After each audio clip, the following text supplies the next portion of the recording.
Konnichiwa, नमस्कार। आज की हमारी जापानी भाषा एक परिचय की इस क्लास में आप सबका बहुत बहुत स्वागत है। उन लोगों का भी स्वागत है जो लोग आज पहली बार आ रहे हैं यहाँ पे। आप सबका भी हार्दिक अभिनंदन और आशा करते हैं कि इस क्लास से आप सबको बहुत फायदा होगा। हम लोग अपनी पिछली क्लास में अरिमास कर रहे थे।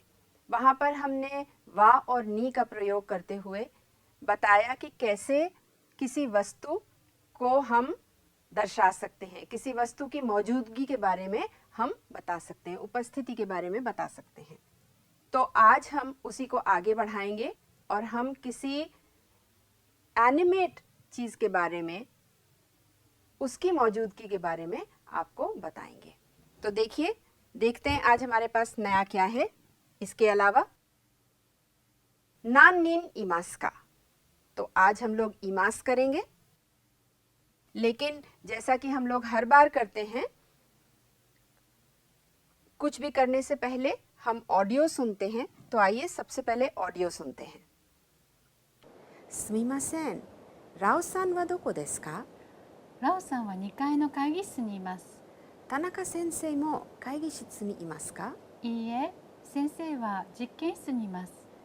すみません、実験室はどこですか？実験室はエレベーターの前にあります。ありがとう。अभी आपने ऑडियो सुना, उसको हम एक बार आपके लिए पढ़ भी देते हैं। उसमें कुछ नई चीज़ें हैं, कुछ आपने करी हैं। मीरा और अरुण के बीच में काइवा है। मीरा सान तो अरुण सान नो काइवा देस। सुमिमासेन, राव सान वा दोको देस का? दोको आप कर चुके हैं, यानी कि कहाँ। राव सान वा काइगी शित्सु नि इमास। नी और वा, तो जो आपका टॉपिक है उसके बाद वा लगता है, ऐसा आपको पता है, आपने किया है। राव सान वा प्लेस, ये जगह है काइगी शित्सु। प्लेस नी इमास, राव सान प्लेस में मौजूद हैं। इमास का अर्थ है उपस्थिति, मौजूदगी, दिखाना किसी व्यक्ति की। तो तनाका सेंसेई मो काइगी शित्सु नि इमास का? तनाका सेंसेई भी, ये भी आप कर चुके हैं पहले पार्टिकल, और फिर से प्लेस आ गई। इए सेंसेई वा जिक्केन शित्सु नि इमास, क्योंकि सेंसेई हैं इसलिए इमास है। अगर यहाँ पर इनएनिमेट होता कुछ, जैसे कि होन है, तो होन वा त्सुकुए नो उए नि आरिमास होता है यहाँ पे। तो यहाँ पर इमास है सेंसेई के लिए। सुमिमासेन, काइगी शित्सु वा दोको देसु का? उन्होंने दोबारा से सवाल किया कि अब काइगी शित्सु कहाँ पर है? दोको देसु का, यहाँ पर दोको नि अरिमास का भी कहा जा सकता है। तो काइगी शित्सु वा एरेबेता नो माए नि अरिमास। देखिए जवाब में नि अरिमास है। या काइगी शित्सु वा सोको देस, ये भी कहा जा सकता था। सोको देस वहां पर है। एरेबेता हुआ एलिवेटर। नोमाइनी आप कर चुके हैं। तो ये एक छोटा सा काइवा है। अंत में मीरा कहती है अरिगातो।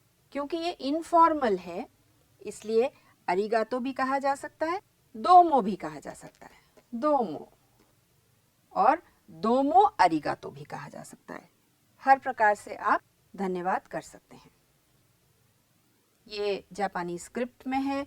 यहाँ पर काइगी शित्सु, जिक्केन शित्सु, निकाई, तनाका सेंसे सबकी कांजी लिखी है। ये देखिए एरेबेता काताकाना में है, राओ भी काताकाना में है, और बाकी हिराकाना है। तो तीनों को मिलाकर लिखा जाता है। यहाँ पर आपकी सुविधा के लिए स्पेस दी हुई है, जैसा कि अंग्रेजी में या हिंदी में होता है। एक बार आपको पहले भी बता चुके हैं कि देखिए जब हम अंग्रेजी लिखते हैं तो स्पेस होती है, हमारी आदत है स्पेस डालने की। जब हिंदी लिखते हैं तो हम ऊपर लकीर डाल देते हैं और हमें पता चल जाता है कि ये शब्द है, और उसके बाद हम स्पेस देते हैं। लेकिन जापानी में जब हम लिखते हैं तो हम कोई स्पेस नहीं देते हैं। लेकिन यहाँ आपकी सुविधा के लिए स्पेस दी गई है। धीरे धीरे हम स्पेस भी हटाते चले जाएंगे। ये हिंदी में उसका अर्थ है, आप पढ़ सकते हैं। तो अभी आपने किया इमास और पिछली बार आपने किया था अरिमास। अरिमास।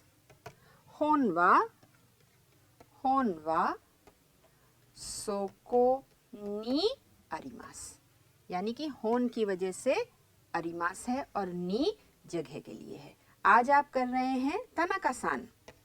तानाका सान वा सोकोनी इमास। तो एनिमेट के लिए हमेशा इमास होगा और इनएनिमेट के लिए हमेशा अरिमास का प्रयोग किया जाएगा। प्लेस के लिए नी दिखाया जाता है। केवल इतना ही फर्क है अरिमास और इमास में। आप होनवा सोको देस, जैसा हमने अभी बताया आपको, वो भी कह सकते हैं, वो भी सही है। तनाका सानवा सोको देस, ये भी सही है। तनाका सान वहाँ है। अब आप अभ्यास करिए थोड़ा सा और देखिए कि आप सही प्रकार से प्रयोग कर पाते हैं या नहीं। एक टेबल है, टेबल के नीचे कुछ बैठा है, एक डॉग बैठा है, इनु है, तो इनु वात्सुकुए नो शिता नि इमास। इनु की ये कांजी है, बहुत ही सिंपल कांजी है, इसलिए कांजी यहाँ दी गई है। ये कांजी आपने पहले करी है। देखिए ये कांजी क्या है, ये हितो की कांजी है। ये कांजी कौन सी है, ये दाई की कांजी है। दाई गाकू में जो दाई लगता है वो कांजी है, और वैसे इसका अर्थ है ओकी, यानी कि बड़ा। तो इसमें अगर हम छोटा सा यहाँ एक डॉट लगा दें तो ये इनु बन जाता है। इसलिए यहाँ पे ये कांजी दी गई है आपके लिए, आप इसको पढ़ सकते हैं।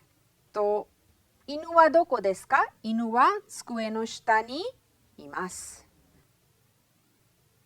नेको वा दोको देसु का, नेको वा त्सुकुए नो उए नि इमास। ये केवल इमास की प्रैक्टिस है, यहाँ पर उसका अभ्यास है। इसको जोर जोर से बोल के अभ्यास करिए। अब ये बताइए, नेको वा दोको देसु का, नेको वा इसु नो उशिरो नि इमास। उशिरो यानी कि पीछे, ये भी आप कर चुके हैं। और एक और है आपके लिए, दोबारा से नेको है। नेको वा दोको देसु का, नेको वा हाको नो नाका नि इमास। हाको डब्बा। तो इसका अभ्यास करिए। एक तस्वीर है यहाँ पे और अभ्यास है। एक सेंसेई है, पढ़ा रहे हैं। तो अब ये सब लोग कहाँ हैं? मीनासान वा दोको देसु का, मीनासान वा क्योशित्सु नो नाका नि इमास। यहाँ पर आप नो नाका हटा भी सकते हैं, अर्थ में कोई फर्क नहीं आएगा। मीनासान वा क्योशित्सु नि इमास, ये भी सही है। सेंसेई वा दोको देसु का, सेंसेई वा कोकुबान नो माए नि इमास। अगर आप यहाँ पे नो माए हटा देंगे, ये हटा देंगे यहाँ से, कोकुबान नि इमास यानी कि कोकुबान के अंदर है, तो यहाँ पर लगाना जरूरी है। सेंसेई वा गाकुसेई नो माए नि इमास, सेंसेई गाकुसेई के सामने है, कोकुबान के सामने है। तो इस प्रकार से ये जो आपने नए वर्ड सीखे हैं, नए शब्द सीखे हैं, जिन्हें हम अंग्रेजी में प्रेपोजिशंस के तरीके से यूज करते हैं, उनका आप प्रयोग करिए और वाक्य बना करके अभ्यास करिए। आपके लिए और भी अभ्यास है, इसमें इमास और अरिमास दोनों है। तो देखिए, देनवा वा दोको देसु का, अब इसमें क्या प्रयोग किया जाएगा, अरिमास या इमास? बताइए। बिल्कुल, देनवा वा त्सुकुए नो उए नि अरिमास, इमास नहीं लगेगा यहाँ पे। हिशो वा दोको नि इमास का, हिशो यानी कि सेक्रेटरी, तनाका सान ये बैठे, तनाका सान की सेक्रेटरी हैं, तो हिशो वा दोको नि इमास का, हिशो वा तनाका सान नो मिगी नि इमास, यानी कि दाहिनी तरफ है। होंदा सान वा तनाका सान नो उशिरो नि इमास, ये उनके पीछे बैठी हैं, इसलिए यहाँ पर हैं, ये दाहिनी ओर बैठी हैं, इसलिए मिगी नि इमास। तो आप इस प्रकार से एग्जैक्टली कौन कहाँ पर है उसको आप बता सकते हैं। ये आपने पहले भी किया है, नाउन वा प्लेस नी अरिमास, जो आपने पिछले चैप्टर में किया था। आज वही चीज है, नाउन वा प्लेस नी इमास, यानी कि इनएनिमेट के लिए, नॉन लिविंग के लिए और एनिमेट लिविंग के लिए अरिमास और इमास का प्रयोग किया जाता है रिस्पेक्टिवली। अब आप ये बताइए कि आप अगर कहीं पर बहुत सारे लोग मौजूद हैं तो आप उनकी गिनती कैसे करेंगे। आपने अन्य काउंटर्स किए हैं, तो लोगों को गिनने के लिए कि कितने लोग कहाँ मौजूद हैं, उसके लिए निन का प्रयोग किया जाता है। नंबर निन से पहले आता है। अब देखिए कैसे है, यहाँ पर कितने लोग हैं। हेयानी नान निन इमास का, सान निन इमास, हेयानी सान निन इमास, 3 लोग मौजूद हैं, हितोरी, फुतारी, सान्निन, तो सान्निन इमास। एक सवाल ये भी हो सकता है कि हेयानी ओतोको नो हितो वा नान निन देस का, हितोरी देस, क्योंकि तानाका सान अकेले हैं। ओतोको नो हितो मेल मेंबर, ओन्ना नो हितो वा नान निन देस का, ओन्ना नो हितो वा फुतारी देस। तो इस तरीके से आप लोगों को काउंट करते हैं। अब आपके लिए ये अभ्यास है, यहाँ पे इसको जोर से उच्चारण करिए इसका और याद करिए।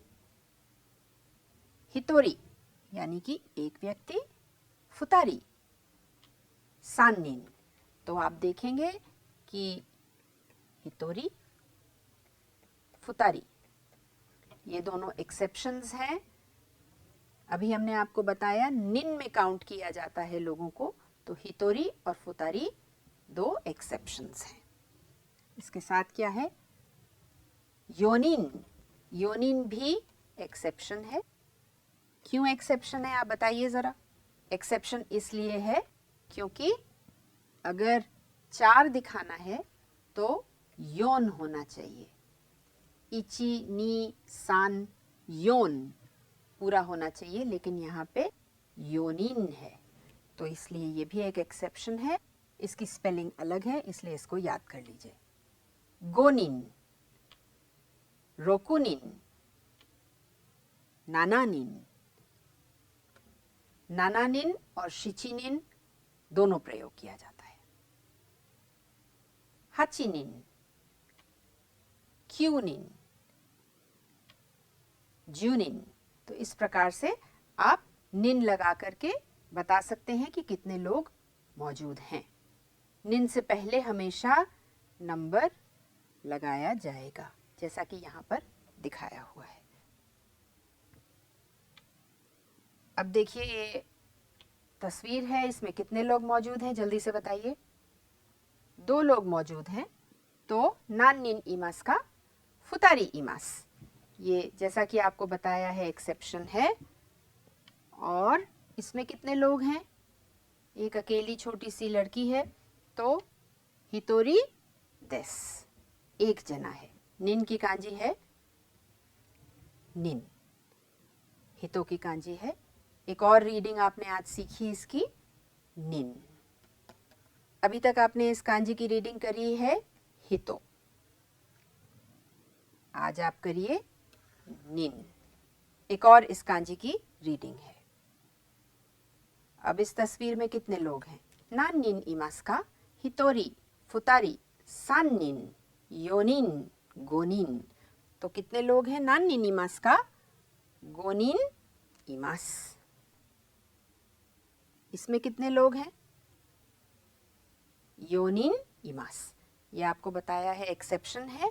योन मत बोलिएगा, योन से मीनिंग क्लियर हो जाता है, समझने वाले समझ भी जाएंगे, लेकिन प्रॉपर इसका जो शब्द है वो है योनिन। अब बताइए, एक हम आपसे सवाल कर रहे हैं, मिनासान शोकुदो नी सान्नी निमास का, बताइए कितने लोग मौजूद हैं इस तस्वीर में। इए सान्नी निमासेन योनिन देस। एक और तस्वीर है, इसमें नान्निन इमास का, मिनासान गिन के बताइए कितने लोग हैं, नान्निन इमास का, तो हितोरी, फुतारी, सान्निन, योनिन, गोनिन। मिनासान शाशिन नी गोनिन इमासु का? देखिए एक और छिपे बैठे हैं यहाँ पे, रोकुनिन। तो नान नी इमासु का?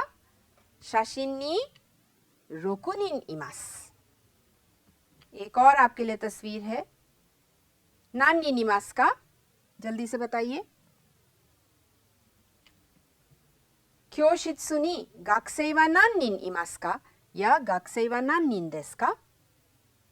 तो हितोरी, फुतारी, सान्निन, योनिन, गोनिन, रोकुनिन और नानानिन इमासु। नानानिन इमासु। अब यहाँ पे आंसर आ गया है हाचिनिन। तो हम लोग को सवाल क्या करना चाहिए? हेया नो नाका नी नान्निन इमासु का? हेया नो नाका नी हाचिनिन इमासु, क्योंकि सेंसे भी एक जुड़ जाएंगे। अब यही एक आपकी पुरानी तस्वीर है जिसमें तानाका-सान ऑफिस में बैठे हैं। तो यहाँ पर दाई दिया हुआ है। अब दाई क्या है? दाई भी एक काउंटर ही है। और किन चीज़ों के लिए प्रयोग किया जाता है? ये इलेक्ट्रिकल अप्लायंसेस के लिए या बड़े फर्नीचर के लिए या गाड़ियों के लिए, इन सब चीज़ों के लिए, बड़ी मशीनरी के लिए, इस सब के लिए प्रयोग में आता है। तो यहाँ पर क्या रखा है? एक देनवा रखा है। तो देनवा वा त्सुकुए नो उए नि आरिमासु। सवाल भी हम कर सकते हैं, देनवा वा दोको देसु का? देनवा वा त्सुकुए नो उए नि आरिमासु। और अब क्योंकि ये एक है खाली यहाँ पर देनवा, तो इची दाई देनवा वा त्सुकुए नो उए नि आरिमासु। इची दाई। तो दाई काउंटर है कोई भी मशीनरी या बड़ी चीज को गिनने के लिए। और ये ध्यान में रखना बहुत ज़रूरी है कि हमेशा काउंटर से पहले आपको नंबर लगाना पड़ेगा। और जब आप काउंटर बताते हैं तो जो चीज़ आप गिन रहे हैं वो काउंटर के बाद आएगी। इसका ध्यान रखिएगा। काउंटर पहले आता है और जो नाउन है वो उसके बाद प्रयोग किया जाता है। जैसे कि योनिन गाकुसेई वा हेया नो नाका नि इमासु। तो गाकुसेई बाद में आया है और काउंटर पहले आता है। काउंटर प्लस नाउन होता है। इस प्रकार से आप दाई को याद कर सकते हैं। देखिए किन किन चीज़ों को गिना जा सकता है? साइकिल है, गाड़ी है, इलेक्ट्रिकल अप्लायंसेस हैं, फर्नीचर है। इस तरीके से बड़ी चीज़ों को गिनने में काम में आता है। आप हमारे बाद बोल सकते हैं इचिदाई, नीदाई, सांदाई, योनदाई, गोदाई, रोकुदाई, नानादाई, हाचिदाई, क्यूदाई और जुदाई। तो आप देखेंगे नंबर के बाद ही दाई का प्रयोग किया गया है। इसमें कोई एक्सेप्शन नहीं है। दाई की कांजी भी बहुत सिंपल है। ये काताकाना का मुंह है और इसके नीचे आप कुची बना दीजिए जो आपने किया हुआ है, तो बहुत आसान हो जाएगा। अब जब आप कोई इनएनिमेट चीज को काउंट करते हैं तो जैसा हम लोग कर चुके हैं, अरिमास का प्रयोग होता है। जब एनिमेट का करते हैं तो ईमास होता है। अब हम लोग यहाँ पर किस चीज को काउंट कर रहे हैं? हम नेको को काउंट कर रहे हैं। और नेको को काउंट करने के लिए दाई नहीं होगा, क्योंकि दाई हमने बताया बड़ी कोई चीजों को काउंट करने के लिए प्रयोग में आता है। तो छोटे जानवरों को काउंट करने के लिए, जैसे कुत्ते के बच्चे हैं या बिल्ली के बच्चे हैं या छोटे जानवर हैं, उनको काउंट करने के लिए पिकी और बिकी का इस्तेमाल किया जाता है। अब ये बहुत ही इंटरेस्टिंग बात है, जापानी में बहुत काउंटर्स हैं और काउंटर्स याद भी करने बहुत ज़रूरी हैं क्योंकि नंबर बताना पड़ता है। तो धीरे धीरे हम लोग ये काउंटर्स जो हैं अपने क्लास में करेंगे और इनको याद करेंगे और इनका प्रयोग भी करेंगे। तो आज आपने अभी निन किया, आपने दाई किया और इस समय अब हम लोग छोटे जानवरों को काउंट करने का प्रयास करेंगे। वो पिकी और बिकी में होता है। तो देखिए, नेको वा हाको नो नाका नि इमासु। 1匹 नेको वा 箱の中にいます。पिकी की कांजी भी बहुत सिंपल है। देखिए योन से बहुत मिलती जुलती है। तो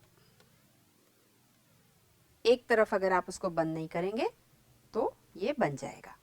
तो ये पिकी और बिकी की कांजी है। लेकिन आपको एक बात बता दें कि ये ध्यान में रखना बहुत ज़रूरी है कि जिस प्रकार से हम लोग यहाँ पर कांजी करते हैं, ये कांजी सीखने का तरीका नहीं है। कांजी इसलिए इस प्रकार से कराई जा रही है जिससे कि आपको इंटरेस्टिंग लगे और आप आसानी से कांजी सीख लें और याद कर लें, आपको याद रहे वो कांजी। तो ये बात ध्यान रखिएगा। आपको जैसे हमने बताया यहाँ पे कि ये 4 से मिलता जुलता है, तो ये केवल आपकी सुविधा के लिए बताया है। अब हमारे बाद आप उच्चारण कर सकते हैं उसका। इप्पिकी, निहिकी, सांबिकी। तो देखिए ये एक एक्सेप्शन है, बिकी आया यहाँ पे और डबल साउंड के साथ पिकी आया, इप्पिकी। अगर इसको लिखेंगे हम रोमन में तो इप पिकी आएगा। योम पिकी, गोहिकी, रोप पिकी। दोबारा से डबल साउंड के साथ आया। नाना हिकी, हप पिकी। एक और है आपके लिए डबल साउंड में, क्यू हिकी और जुप पिकी। तो इप्पिकी, रोप्पिकी, हाप्पिकी, जुप्पिकी, ये डबल साउंड के साथ हैं और इनको इसी प्रकार से याद करना पड़ेगा। हिकी, नी हिकी, नाना हिकी, क्यू हिकी, गो हिकी, ये हिकी के साथ हैं और सान के साथ बिकी है, योन के साथ पिकी है। तो ये थोड़ा सा कंफ्यूजिंग भी है, लेकिन धीरे धीरे अभ्यास करने के साथ ये याद भी हो जाएगा। अब जैसा कि हम लोग हर बार करते हैं, कुछ कांजी करते हैं जो लेसन में हम पढ़ते हैं। तो आज हमारे पास है हिदारी और मिगी, 2 कांजी हैं। हिदारी यानी बाएं और मिगी यानी कि दाहिने। कांजी को बनाने का तरीका बहुत सिंपल है। टू और ये काताकाना का ए है और यहाँ पर कुची है। तो ये बना कैसे? हिदारी ते के साथ हिदारी है और मिगी ते के साथ मिगी है। इसमें बहुत कुछ ऐसा नहीं है जो आप समझ नहीं पाएंगे, बहुत ही साधारण है। एक और कांजी है आपके लिए सोतो। सोतो 2 काताकाना सिलेबल्स के साथ बना हुआ है, ता और तो। सोतो माने बाहर। ये जो पहला वाला कैरेक्टर है ये शाम के लिए भी प्रयोग में आता है, यू। तो पुराने ज़माने में जो फॉर्च्यून टेलर्स होते थे, जो भाग्य बताते थे, वो शाम को अपनी छड़ी लेकर के बाहर बैठ जाते थे और लोगों का भाग्य बताते थे। तो ये शाम के लिए है और ये जो तो है ये छड़ी को डिपिक्ट करता है, इसलिए सोतो बनता है। शाम को छड़ी लेकर के बाहर बैठना और लोगों का भाग्य बताना। यहाँ से इस आइडिया से, इस कॉन्सेप्ट से ये कांजी बनी है और सोतो का अर्थ आता है। तो देखिए आपको सोतो का प्रयोग करके कुछ शब्द बताते हैं। आपने ये शब्द किए हैं, आज उसकी कांजी करते हैं। ता और तो मिला करके एक कांजी बनती है सोतो। इसकी एक और रीडिंग है, वो है गाई, जो कि यहाँ लिखी है। हमने इसको सोतो के रूप में पहले किया है। अब यहाँ पे देखिए एक और कांजी है गाई कोकू। गाई कोकू के अर्थ आपको पता है, यानी कि विदेश। गाई माने सोतो यानी कि बाहर और कोकू माने कंट्री या देश। तो बाहर का देश यानी कि विदेश, यानी कि गाई कोकू। अब इसी के साथ अगर इस कांजी में आप यहाँ हितो की कांजी लगा दीजिए तो क्या बन जाता है? ये बन जाता है गाइकोकु जिन। बार बार उन्हीं शब्दों को अगर हम रिपीट करेंगे, कांजी भी आपको याद हो जाएगी। देखिए, एक और शब्द है दाइगाकु जिन ryugakusei। ryugakusei क्या है? ryugakusei है फॉरेन स्टूडेंट। आपने देखिए गाकुसेई किया है। गाकुसेई माने स्टूडेंट। वाताशी वा 2 年生です। वाताशी वा दाइगाकुसेई देस। ये आपने किया हुआ है। तो यहाँ पे ryugakusei जो है वो है फॉरेन स्टूडेंट। आप गाई की कांजी करिए, जिसको हम लोग अभी जिसका अभ्यास कर रहे हैं, उसी के साथ आप कुनी की कांजी आपको एक बार फिर लिख देते हैं। फिर जिन है जो आपने यहाँ किया है, गाइकोकु जिन, और गाइकोकु जिन ryugakusei। गाकुसेई की आपने कांजी पहले भी करी है, इसको दोबारा से लिख देते हैं। आप नेट पे भी जाकर के देख सकते हैं इसका स्ट्रोक ऑर्डर और याद कर सकते हैं। ये शब्द याद कर लीजिए, नया शब्द है। फिर देखिए गाइकोकु जिन ryokosha शब्द वही है, गाइकोकु जिन। ryoko नया शब्द है। ryoko माने घूमने जाना और शा माने वो व्यक्ति, तो ryokosha यानी कि टूरिस्ट। तो आप गाइकोकु जिन की कांजी करिए और ये ryokosha नया शब्द है, उसको याद करिए। कांजी आप बाद में भी कर सकते हैं इसकी। अब देखिए एक और शब्द है इसका, काई गाई। काई देखिए ऐसे बनता है। काई का बेसिक अर्थ क्या है बताइए ज़रा? काई का बेसिक अर्थ है उमी, यानी कि समुद्र। और जो ये रेडिकल यहाँ पे है, जिसके बारे में हम लोग कांजी के अपने लेसन में भी बात करेंगे, ये पानी से संबंध रखता है, इसके साथ लगाया जाता है। और एक में जब ये बनता है 1 2 3 4 5 6 7 8 9, तो काई गाई। काई की रीडिंग भी इसकी है, यानी कि विदेश। फिर देखिए आप, एक और है काई गाई ryoko। इसका एक और भी बहुत बेसिक अर्थ बनता है उमी के पार। देखिए ये समुद्र है और समुद्र के उस पार का भी अर्थ है, तो विदेश हो गया। फिर काई गाई ryoko यानी कि विदेश घूमने जाना। ryoko माने अभी आपको बताया कि ट्रिप है, घूमना है, तो उमी के उस पार, समुद्र के उस पार घूमने जाना यानी कि विदेश जाना। देखिए अभी तक हम लोग गाई की रीडिंग कर रहे थे इस कैरेक्टर के साथ। अब देखिए यहाँ पे रीडिंग आ गई सोतो वापस से, जो कि इसका ओरिजिनल अर्थ है। और ये जो कैरेक्टर है, एक कुची के अंदर दूसरा कुची, ये है मवारी, यानी कि उसके अराउंड, उसके बाहर, सराउंडिंग एरिया में। तो सोतो मवारी। इसी के साथ हम आपको एक और कांजी दे रहे हैं। ये किस चीज़ की कांजी है? ये है उची की कांजी। तो उची मावारी शब्द होता है। अब सोतो मावारी और उची मावारी दोनों नए शब्द हैं, इनका अर्थ ढूंढिए। ये आपका शुक्दाय है, ये आपका होमवर्क है, और इससे 2 वाक्य बनाइए और अगली बार इन वाक्यों को हम लोग देखेंगे कि आपने सही बनाए हैं या नहीं। तो ये आपकी तमाम सारी कांजी है। आज का जो कांजी का कैरेक्टर था वो था सोतो। उसका प्रयोग करके आपको बहुत सारे नए शब्द बताए हैं। बार बार इसको देखिए, इसका अभ्यास करिए और आपको शब्द भी याद हो जाएंगे और कांजी भी याद हो जाएगी। अब आपके लिए एक कोतोवाजा है, यहाँ पर बहुत प्रयोग में आता है।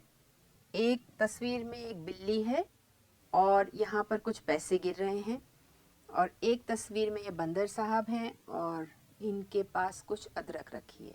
तो इससे आपको क्या समझ में आता है? जापानी कोतोवाजा और हिंदी कोतोवाजा जो है, हिंदी का जो मुहावरा है, इससे क्या समझ में आता है? देखिए जापानी में है नेको नी कोबान। अगर आप बिल्ली के सामने पैसा रखेंगे तो उसको उसका कोई मूल्य पता होगा? कोई मूल्य नहीं पता होगा उसका। तो इसलिए जापानी में कहा जाता है कि उसे उपहार दीजिए जो उसका मूल्य समझे। उसे उपहार देना बेकार है जो मूल्य ही ना समझे उस बात का। यानी कि बेकार की कोशिश है, व्यर्थ का प्रयास है किसी को समझाना कोई ऐसी चीज जो उसको समझ में ही ना आए, जो उसके लिए व्यर्थ हो, बेकार हो।